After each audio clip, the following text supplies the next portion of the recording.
وەکو خەڵکی شاری کفری و منطقەی گەرمیان بەهۆی نەبوونی باران لەم ساڵەدایان بەهۆی کەمی باران بەراورد بە ساڵەکانی تر بارانبەرین گرنگە بۆ خەڵکەکە خۆی وەکو ئینسان بۆ ئاژەڵ بۆ کوشت و کاڵ بۆ هەموو شتێ باران نەبێ خەڵکە فەوتێ هەڵبەتە خی گەورە ئەڵێ وەجعلنا من الماء كل شيء حي یعنی ئەگەر بە ئاو ژیان هەیە ئاو نەبێ ژیان نییە هیچ ئاوێکیش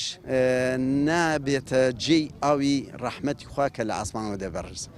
نوێژە بارانەیەکێکە لە سونەتەکانی پێغەمبەران عەلەیهی سڵات وەسەلام هەموو پێغەمبەران لە کاتی خۆیدا هەرچی کاتێک باران نەبووە لە زمانیاندا فەرمانیان کردووە و خەڵکەکەیان ئاگادار کردێتەوە بچینێت دەرەوە بۆی نوێژە بارانە بکەین لە پێغەمبەری نازدارەوە عەلەیهی سڵات وەسەلام هەتا پێغەمبەرانی تر نوێژە بارانە شێکێکە لەو سونەتانە سونەتە هەرە گەورەکان سونەتی موەکەدێ سوپاس بۆخوا ئەمڕۆ توانیمان لە شاری کفری خۆشەویست دوێنێ ڕێکەوتین بە تەواوی مامۆستایان و یەکێتی زانایان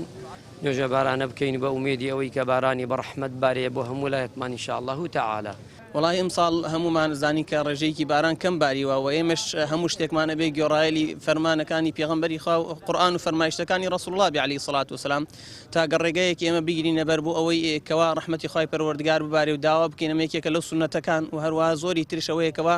هەوڵ بدەین دەست هەڵگرین لە تاوان هەموو هەر کەسێک لای خۆی ئیستیغفار بکات تەوبە بکە و خەڵکی خاوەن حیوانات و ئەوانە سەدەقە بکەن خێر بکەن حیوان سەر ببڕن ئینشاءالله لە پێناو خوای پەروەردگار بڕکە خوای گەورە ئینشاءالله ڕەحمێکمان پێ بکات بۆ ئومێدی ئەوەی ئینشاءالله بارانی ڕەحمەتمان بۆ بارێت.